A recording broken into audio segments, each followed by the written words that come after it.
Mari kita baca kitab suci dari Keluaran pasal ke-20 dan ayat yang ke-16. Saya membaca satu kali, semua membaca satu kali. Jangan mengucapkan saksi dusta tentang sesamamu. Semua. Jangan mengucapkan saksi dusta tentang sesamamu. Atau jangan mengucapkan saksi dusta mencelakakan sesamamu. Mari kita berdoa. Tuhan berkati jam selanjutnya sebagaimana Tuhan memberkati jam yang sudah lewat. Firman-Mu menjadi sinar untuk memberikan cahaya di hidup kami dan memimpin kelakuan kami, sehingga kami boleh berkenan sebagai manusia yang dicipta menurut peta teladan Tuhan, sesuai dengan kehendak-Mu dan berjalan di rencana-Mu. Dalam nama Tuhan Yesus kami berdoa. Amin. Kita telah 2 kali membicarakan tentang saksi dusta, atau satu-satunya hukum tentang bagaimana berbicara. Saudara-saudara, berbicara adalah salah satu hak yang paling besar yang Tuhan berikan kepada manusia di atas segala binatang. Tidak ada binatang yang berbahasa karena mereka tidak mengerti apa itu makna, dan tak mungkin mengutarakan makna melalui suara yang di dalamnya mengisi bahasa. Dan makna didasarkan daripada firman. Firman adalah logos, dan logos adalah Tuhan. Mengapakah manusia satu-satunya makhluk yang berbahasa? Karena satu-satunya yang boleh mengenal firman, satu-satunya yang dicipta menurut peta teladan Allah.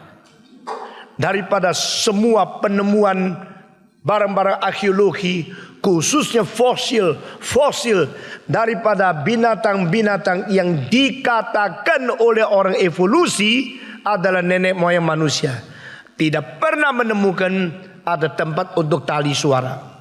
Sebenarnya itu sudah cukup membuktikan evolusi itu omong kosong.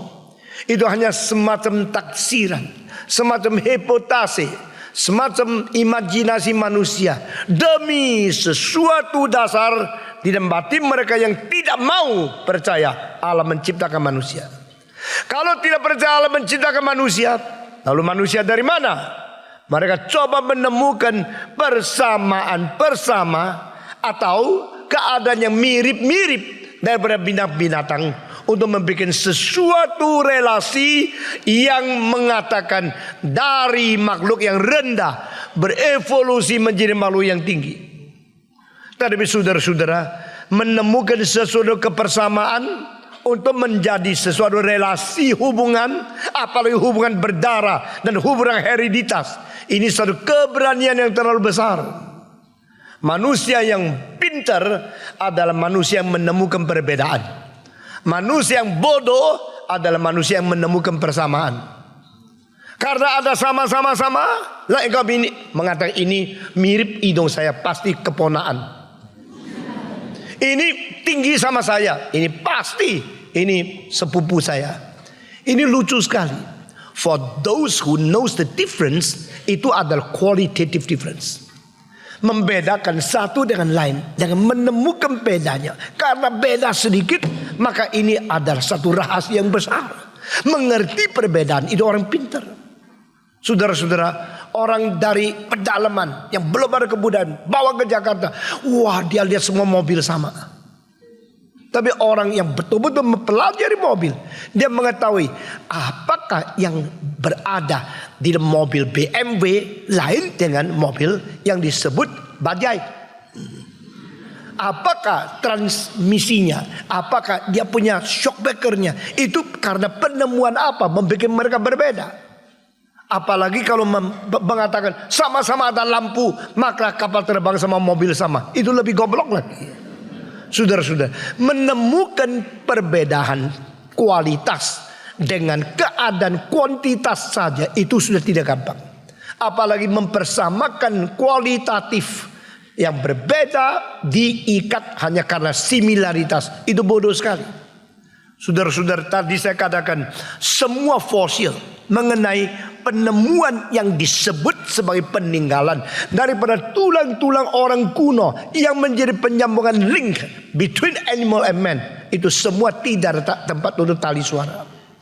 Binatang hanya bisa memberikan suara yang keras untuk menyatakan sesuatu kegalakan atau yang menjadi bahaya, dia teriak. Tapi manusia tidak. Manusia bisa mengutarakan cinta, mengutarakan kerinduan, mengutarakan kesedihan. Dan kalimat yang lembut, suara kecil, tapi maknanya dalam sekali. Itu adalah kata. Di belakang kata makna, di belakang makna itu firman. Dan firman itu adalah Tuhan. Saudara-saudara, hanya kitab suci memberikan satu pengertian yang begitu berrelasi antara satu dengan lain. Allah itu logos. Logos beserta dengan Allah. Dan manusia ada logikos. Manusia dicipta menurut peta teladan Allah. Manusia satu-satunya makhluk yang bisa mengutarakan, yang paling penting berbicara tentang kehendak Tuhan. Mulutmu berbicara kepentingan dirimu, itu satu hal yang remeh. Mulutmu bicara sesuatu yang melawan kebenaran, itu satu hal yang hina, yang keji. Mulutmu berbicara tentang kalimat yang membangunkan orang, itu kalimat yang mulia. Biarlah mulutmu menjadi satu alat dalam tubuhmu yang hormat, yang mulia, yang menjadi berkat bagi sesama manusia. Itu sebab hukum yang ke-9, jangan berdusta untuk mencelakakan sesamamu. Hal ini bukan tentang boleh bohong atau tidak saja. Kalau kalimat ini hanya dimengerti dengan bicara tentang boleh bohong atau tidak, itu pengertian dan tafsiran terlalu sederhana. Karena di sini memberikan beberapa isyarat, memberikan beberapa lapisan makna bahwa manusia jangan dicelakakan. Karena apa? Hak asasi manusia harus saling menghormati. Ini lebih penting dari sekedar boleh bohong atau tidak. Saudara-saudara, 10 hukum kalau mau saya tafsirkan secara dangkal, ya paling banyak 3 kali selesai. Baca 2 menit sudah selesai kok. Kenapa kita bicara 10 hukum sampai 1 tahun? Mungkin ini paling panjang di dalam sejarah Indonesia. Membahas 10 hukum yang hanya beberapa baris ini saja sampai hampir 1 tahun. Saudara-saudara sekalian, di sini yang dibicarakan adalah antara manusia dan manusia, the mutual relationship between personality and personality. A man should honor another man. A person should respect another person. Jikalau antara pribadi-pribadi manusia yang masing-masing berbeda dan semua sama-sama dicipta menurut peta dan teladan Allah, mengerti bagaimana menghormati satu dengan lain, menghargai satu dengan lain, merespek satu dengan lain, maka untung ruginya kamu sama penting dengan untung ruginya saya. Tapi kita tidak demikian. Skala dosa Adam sudah turun kepada kita, biar kamu rugi sampai mati, syukur. Saya untung sampai kelebihan, tidak apa-apa. Saudara-saudara, waktu saya masih umur belasan tahun, saya terus ikut Kebangunan Rohani yang dipimpin oleh Dr. Andrew G. Dan dia mengatakan, jikalau aku mempunyai 100 pakaian, jauh lebih banyak dari engkau, semua saya pakai mati kepanasan. Jikalau saya mempunyai 100 tempat tidur, sampai dari gilir-gilir, susah cari tempat tidur ini di mana dan di sana.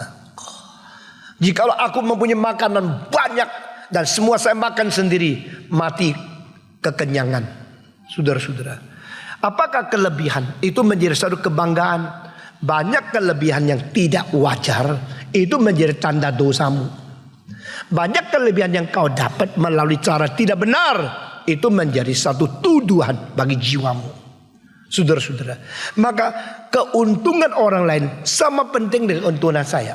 Kerugian orang lain sama susahnya dengan kesusahan saya. Itu sebab saling respect, mutual respect, mutual understanding, ini menjadi dasar keharmonisan daripada masyarakat. Kenapa ada orang mencelakakan orang lain? Orang mencelakakan orang lain karena dia kira saya yang penting, kamu tidak. Saya boleh untung, kamu tidak usah. Saya boleh hidup mewah, engkau selamanya harus miskin. Jikalau kita mempunyai cara begini, maka kita mulai pikir otak yang diberikan oleh Tuhan sebagai salah satu hadiah yang besar, pembentukan karakter manusia, sekarang menjadi alat untuk bikin susah orang lain. Lalu mau bikin susah orang lain pakai fitnah, pakai umpat, pakai tuduhan, pakai ketidakjujuran. Maka bicara sesuatu mencelakakan orang lain, ini dilarang di sini. Saudara-saudara, kita sudah 2 kali berkhotbah tentang dosa, tentang perkataan. Dan minggu lalu saya akhiri dengan satu hal yang sangat tidak sengaja. Karena salah ingat, kira inilah stasiunnya. Sekarang ibu boleh turun. Dia mengatakan kalimat sesuatu, akhirnya ibu itu celaka. Dia mati di dalam kedinginan luar biasa di bawah salju. Bagaimana matinya? Tidak ada orang bisa saksikan. Itu malam, tidak ada rekaman, tidak ada rekor. Dan ini menjadi teguran besar bagi pemuda yang ingat salah. Dia kira ini tempatnya harus berhenti. Inilah stasiun engkau harus turun. Seumur hidup dia tidak ada damai lagi, karena dia pernah mencelakakan seseorang. Saudara-saudara, jikalau kita memelihara hati yang seumur hidup tidak mau mencelakakan siapapun, kita setiap malam lebih enak tidurnya. Orang sudah mencelakakan orang masih bisa ngorok, dosanya double, saudara-saudara. Sudah mencelakakan orang masih tidur enak, masih hidup damai-damai. Saudara-saudara, ada orang sudah matikan orang, lalu ketakutan diketahui oleh orang lain, maka dia masak, dipotong-potong, tulangnya disimpan atau dibuang ke kaktus, dagingnya dimakan supaya membuang bukti. Itu hati sudah busuk sampai lebih jahat dari binatang. Kau jangan maki-maki orang lain, lu seperti binatang. Kamu kira kalimat itu kamu memaki dia, menghina dia? Bukan. Kalau engkau mengatakan kepada kawanmu, kau seperti binatang, waktu itu engkau bukan mempermalukan dia, engkau mempermalukan binatang seluruh dunia. Karena tidak ada binatang yang lebih jahat dari manusia. Binatang disebut jahat hanya karena dia perlu makan. Setelah makan kenyang, suruh makan kedua, tidak mau dia. Dia hanya untuk mengisi perut, itu saja kejahatannya. Apakah itu kejahatan? Bukankah kita juga mengisi perut? Bukankah kita juga jahat? Tapi saudara-saudara, manusia kalau mencelakan orang, bisa celakan sampai puluhan kali, ribuan orang, puluhan ribu. Seorang yang benci kepada bangsa yang lain, dia mengakibatkan seluruh genocide yang hancurkan jutaan orang karena bukan sesuku dengan dia. Saudara-saudara, apa yang terjadi di Afrika beberapa tahun yang lalu menakutkan. Apa yang terjadi di situ tidak kalah daripada Hitler membunuh, bakar hidup-hidup mati dengan gas. Itu orang Yahudi lebih 6,5 juta manusia di dalam zaman peperangan dunia kedua. Saudara-saudara sekalian, maka engkau mengatakan kau seperti binatang. Kenapa kau begitu jahat? Seluruh binatang akan mengatakan, "Lalu gua ada jahat seperti itu loh." Jangan kira lu menghina dia, lu menfitnah binatang seluruh dunia. Saudara-saudara, jangan mencelakakan orang lain. Jiwa yang mencelakakan orang lain itu pasti berasal daripada si iblis. Karena tidak ada kasih, hanya benci yang berada di dalamnya. Ini bisa terjadi justru paling menakutkan di dalam pimpinan agama. Saudara-saudara, makin beragama mungkin makin jauh dari Tuhan. Semua 1, 2, 3. Makin beragama mungkin makin jauh dari Tuhan. Makin dekat dengan kebenaran mungkin makin dibenci oleh orang lain. Saudara-saudara, setiap kali saya menghadapi kesulitan, pikiran reaksi pertama, God, what is your will? What do you want us to learn? Bukan kenapa ada kesulitan, kenapa begini. Tidak. Segala sesuatu kesulitan tiba, itu ada rencana Allah yang lebih tinggi. Itu yang saya pikirkan. The grace of God is free but not cheap. Anugerah Tuhan itu cuma-cuma, tapi tidak murah. Kalau siapa yang dipilih, siapa yang dapat berkat, siapa yang membenci saya, berarti dia akan dibuang oleh Tuhan, tidak berhak mendengar khotbah saya. Gampang saja. Siapa benci Kristus, ada orang dibuang oleh Tuhan untuk tidak mungkin mendapatkan keselamatan. Selalu berpikir secara reform, selalu berpikir secara the throne of God, in the center point of the universe, and the source of grace is there. Barang siapa menolak Tuhan, dia menolak hidup kekal yang seharusnya dia boleh dapat. Barang siapa menolak anugerah, dia menolak hak diri untuk dianugerahi. Dengan cara pikiran begini, no nothing to bother you. Tak ada sesuatu kesulitan, kejahatan atau kebahayaan yang mungkin merisaukan atau mengganggu ketenangan jiwamu. You always calm, always peaceful, always stable, always steadfast. Engkau selalu berdiri dengan tegak karena my God is on his throne. No one can bother me. Dengan demikian kita minta kehendak Tuhan, bagaimana caranya? Saudara-saudara, sebenarnya khotbah saya yang di Hong Kong waktu ditayangkan pertama, ya pakai malam jam 2 supaya murah dan sebagainya. Tapi akhirnya orang tulis surat, ini sangat berkat. Akhirnya sekarang saya tidak usah bayar, 1 minggu 4 kali ditayangkan. Dan jamnya semua prime time. Saudara-saudara, karena firman Tuhan disadari. Lalu ada orang tidak terima, kita bayar pun tidak mau terima. Saya mengetahui ada takut di dalamnya, dan takut itu karena dia mau cari aman, bukan mau cari kebenaran. Jadi orang yang tidak mau kebenaran, Tuhan akan singkirkan, mengatakan, you are not worth it. Engkau tidak layak menerima. Saudara-saudara, firman yang keluar dari mulut yang sungguh-sungguh lekat dengan kebenaran, itu tidak sering diterima dengan baik. Yesus Kristus berkata di dalam Yohanes pasal 8, simply because I tell you the truth, and that is the reason you want to kill me. Hanya karena aku mengatakan kebenaran kepadamu, itulah sebabnya kamu ingin membunuh saya. Namun demikian, dunia perlu kebenaran. Iya. Manusia tidak senang, berarti kebenaran tidak bernilai. Tidak.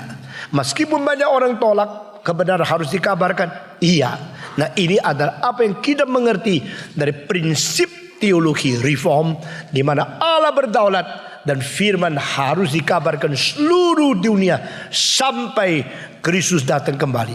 Itu sebab jikalau seseorang menghargai orang lain dan dia memakai mulutnya membicarakan hal yang benar, jangan berusaha, jangan berniat, tidak boleh ada motivasi 1% pun untuk melukai orang lain. Meskipun orang itu bukan seorang yang dekat dengan kamu, atau seorang yang hubungan tali famili dengan kamu, atau sebangsamu, sesukumu, tetap engkau harus ada niat dan motivasi menjadi berkat, menjadi tolong, menjadi sesuatu yang membahagiakan sesama manusia. Saudara-saudara, cerita Yesus Kristus perumpamaan mengenai orang Samaria yang baik. Dia melintasi, menerobosi kebudayaan Yahudi. Dia menjadi berkat bagi bangsa yang dianggap bermusuhan atau dilecehkan oleh orang Yahudi, yaitu orang Samaria. Dan dia tidak peduli kamu dipukul oleh perampok, kamu dirampok, kamu dirugikan. Sekarang saya tidak peduli kulinmu apa, saya tidak peduli sukumu, bangsamu apa, saya tidak peduli saya bagaimana bahaya. Saya hidup menjadi penolongmu. Naiklah ke keledaiku, saya bayar hotelmu, saya kasih minyak, saya mengobati kamu supaya kamu sembuh. That is the right attitude between the human relationship. Saudara-saudara sekalian, sekarang kita masuk ke dalam tema. Kalau saya berbicara sesuatu dan pembicara itu tidak bermotivasi mencelakakan, tetapi orang lain dicelakakan, bagaimanakah? Itu Tuhan mengerti, dan dari kedaulatan Tuhan menjadi satu kesempatan orang itu dilatih dan orang itu diuji dalam rencana Allah yang tidak sangkut paut dengan kamu. Tetapi engkau belajar dari itu, engkau mulai mengkoreksi dirimu, hati-hati di dalam pembicaraan. Saudara-saudara, lalu kalau seseorang yang berbicara dengan sengaja, dengan motivasi mau mencelakakan, ini namanya melanggarkan hukum. Nah, saudara-saudara, Alkitab mengatakan, siapakah yang berbicara untuk menipu, untuk memfitnah, atau dengan keliku-likuan, apa harus kita hadapi? Berilah tanah untuk lidah itu, dipanah dia harus dihukum. Tuhan sangat membenci kalimat-kalimat yang tidak bertanggung jawab. Wang Mingtao di dalam pepatah etika orang Kristen, dia mengatakan kalimat-kalimat yang tidak membangun jangan keluar dari mulutmu. Kalimat-kalimat yang tidak bisa dibuktikan jangan disaksikan. Jangan bicara sesuatu yang sembarang dengar tapi tidak ada buktinya. Begitu dengar lalu bicarakan, begitu dengar dibicarakan. Dan kalau tidak ada buktinya, satu kalimat itu keluar, peribahasa Tionghoa mengatakan 4 kuda pun tidak bisa tarik kembali. Karena sudah keluar satu kalimat, itu akan menjadi celaka besar. Dan kalimat-kalimat seperti ini juga kadang-kadang tidak sengaja. Dalam Alkitab kita melihat ada seorang yang namanya Herodes. Herodes pada waktu hari raya dia punya kelahiran, maka suatu pesta besar. Di tengah-tengah pesta ada acara, yaitu Salome datang berdansa. Dansa macam apa saya tidak tahu.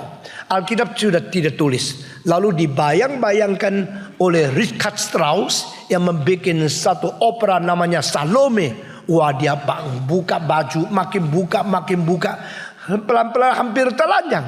Nah, ini bukan Alkitab ya. Ini adalah seorang komponis yang berusaha memakai Alkitab, tapi dia sebenarnya bukan orang Kristen.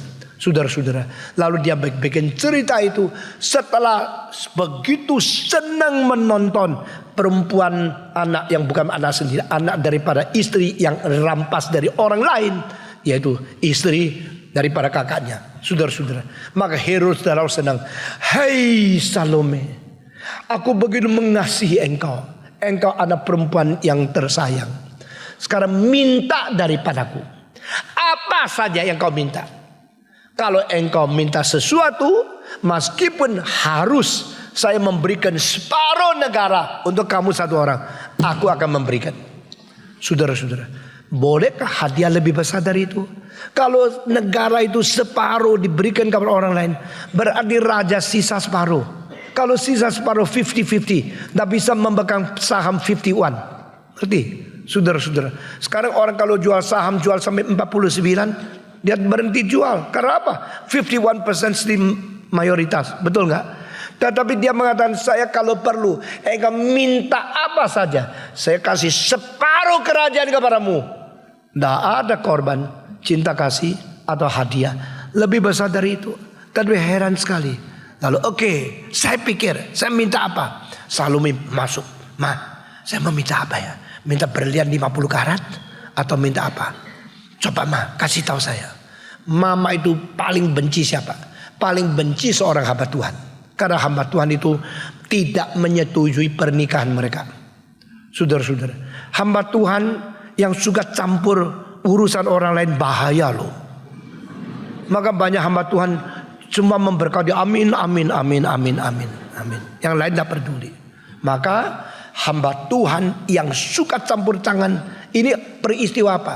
Waktu Herodes merampas istri dari para kakaknya, karena dia raja, dia mempergunakan hak politik demi profit seks pribadi. Maka kakaknya dirugikan, istri orang lain diambil oleh dia. Sesudah masuk di sini, maka istri itu tidak bicara apa-apa, dendam di dalam hati.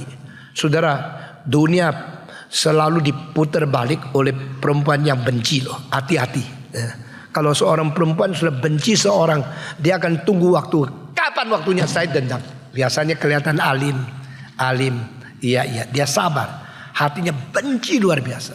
Saudara-saudara, kalau perempuan mau berbuat jahat, kadang-kadang lebih jahat dari laki-laki. Semua 1, 2, 3. Yuk jangan ketawa. Saya ada buku mengenai asasinasi, pembunuhan yang paling kejam selalu perempuan, bukan laki-laki. Laki berani tapi dangkal. Perempuan bencinya dalam sekali. Saudara-saudara. Lalu istri raja bicara sama Salome. Tidak usah minta emas, tidak usah minta perak. Perempuan paling senang berlian kan. Perempuan paling senang harta benda yang bisa dibawa sedikit tapi harganya tinggi. Kalau perlu dijual masih bisa hidup lama kan. Perempuan paling penting itu sekuritas. Dan sekuritas paling penting itu bisa dapat sesuatu yang kecil tetapi berharga, tinggi, bisa menjamin lama dia aman. Tapi heran sekali, ini perempuan mengajar perempuan jangan minta emas, jangan minta perak, jangan minta kuasa, jangan minta politik, minta kepala Yohanes Pembaptis. Minta apa? Minta apa? Kepalanya Yohanes Pembaptis dipenggal. Karena itu yang khotbah melawan pernikahan saya dengan Herodes. Jahatnya seperti ini. Saya tidak ngerti loh. Dulu itu satu kali ada orang tanya pertanyaan, tanya jawab sama Andrew G. Bolehkah orang Kristen berdansa? Dia jawab apa? Jangan-jangan kau dansa, kepala hamba Tuhan dipenggal loh. Apa itu? Saya tak ngerti. Masih umur belasan tahun. Oh itu loh. Salome dansa. Sudah dansa. Yohanes kepalanya putus. Jangan kau dansa. Ada hamba Tuhan kepalanya jatuh. Dia bilang. Bolehkah orang minum anggur? Bolehkah minum heciu? Andrew G menjawab. Boleh. Asalkan yang ciu itu adalah yang dirubah oleh Yesus seperti di Yohanes pasal kedua. Itu boleh. Dia punya jawaban lucu-lucu begitu ya. Nah, saudara-saudara. Jadi Salome berkata, dan sekarang saya minta, silakan. You minta apa? Saya begitu sayang sama kamu. Engkau dansanya begitu mengiurkan saya. Silakan minta apa? Saya minta kepala Yohanes Pembaptis. Saudara-saudara, bayangkan ya, Herodes di dalam konflik karena dia tahu seorang raja ditegur oleh seorang pendeta yang begitu berani. Tak enak di hadapan seluruh rakyat, saya jadi apa? Kau berdosa, kau telah mengambil istri daripada kakakmu. Itulah adalah kejahatan di hadapan Tuhan. Waduh, dia mau menghargai hamba Tuhan, tapi hamba Tuhan jangan tegur-tegur. Saya mau datang ke gereja ini, tapi jangan marah-marah sama saya. Saya mau menjadi orang Kristen, tapi mau menjadi orang Kristen yang dipuji, jangan dikritik. Yohanes begitu kritik, Raja Herodes tidak tahu bagaimana. Akhirnya diam-diam, suruh tentaranya masuk dia ke penjara. Masukkan Yohanes ke penjara. Ini hak dia raja. Tetapi seorang hamba Tuhan dimasukkan penjara, puluhan ribu orang tidak bisa dengar khotbah. Itu kerugian siapa yang harus tanggung?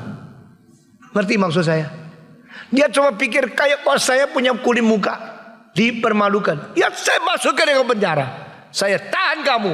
Dia tidak tahu apa rencana Tuhan, kehendak Tuhan. Tetapi kelebihan dari kejahatan seseorang mungkin menjadi sesuatu keindahan dari Tuhan. Karena apa? Tuhan tidak diganggu. Tuhan memakai dia membuktikan Yohanes tetap setia. Sampai mati pun setia. Dan itu akan menjadi contoh.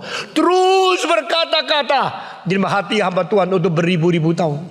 Saudara-saudara, Yohanes cuma berkhotbah setengah tahun. Saya berkhotbah 51 tahun. Pengaruh dia jauh lebih besar dari daya beribu-ribu juta kali. Karena dia berkhotbah dengan darah, berkhotbah dengan kepala dipenggal, berkhotbah dengan setia, dan terus menggerakkan hamba Tuhan, terus dah habis-habis karena semangat peperangan dia itu. Saudara-saudara, lalu setelah dipenjarakan, si Herodes selalu dah tenang. Memang pernikahan dah beres kok. Memang yang dikatakan itu benar kok. Yang tidak benar kan saya. Kalau dia yang benar masuk penjara, yang tidak benar berarti takhta. Ini namanya dunia. Maka dia kadang-kadang tak enak, malam-malam tak bisa tidur. Dia pisah kamar supaya istri tak tahu. Istri kan dirampas dari orang lain. Loh, you kemana? You diam, tak usah ikut. Panggil Yohanes keluar dari penjara. Saya mau dengar khotbah dia. Sudah ditegur masih suka dengar khotbahnya? Ya pasti. Karena khotbahnya kebenaran. Teguran dosa.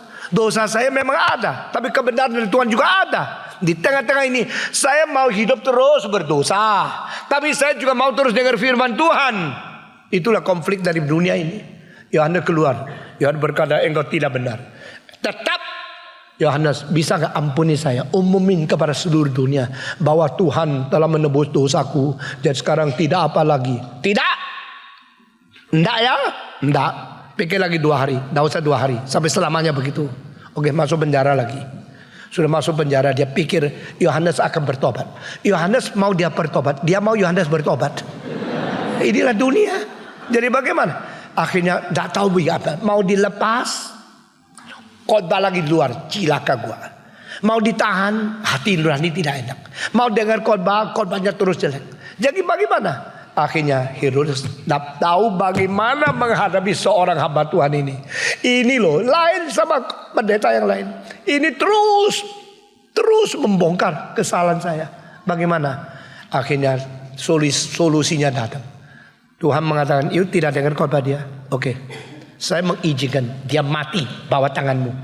Jadi dosamu akan double. Sudah merampas istri dan orang lain, engkau yang membunuh akan hamba Tuhan." Caranya apa? Biar dia keluar mulut salah. Dia tidak mau membunuh, tapi akhirnya dia harus membunuh. Karena apa? Kalimat mencelakakan orang lain. Maka Herodes mengatakan, "Silakan minta apa saja saya kasihmu. Saya minta kepala." Saudara-saudara, itu si Richard Strauss, komponis Jerman, kurang ajar sekali. Dia pakai cerita ini bikin opera yang sama sekali melawan Alkitab.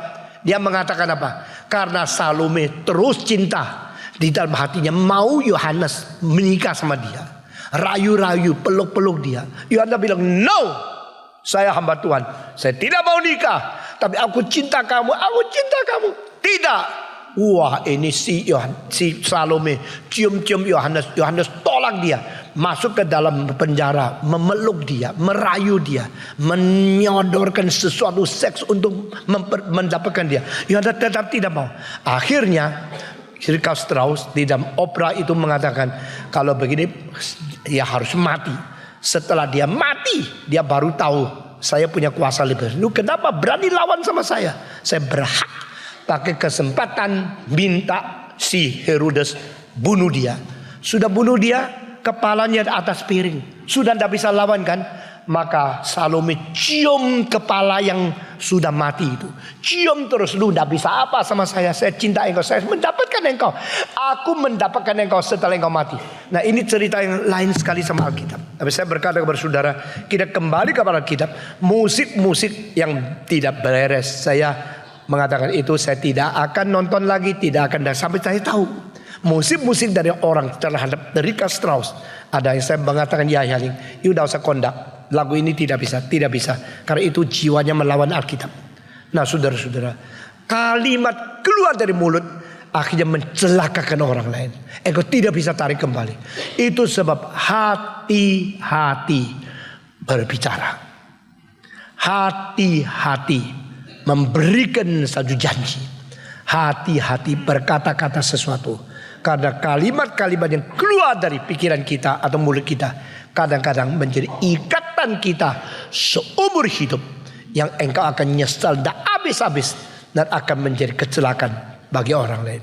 No words comes out from your mouth to hurt others against your fellow people. Tuhan memberkati kita. Mari kita berdoa bersama-sama.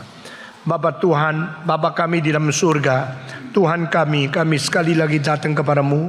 Semua perintah, semua hukuman, semua peringatan dan semua ajaran di dalam firman-Mu biarlah menjadi teguran, menjadi pedoman, pencerahan bagi kami masing-masing. Berkati kami. Kami serahkan semua ke dalam tangan Tuhan, demi nama Yesus Kristus, Juru Selamat yang hidup. Amin.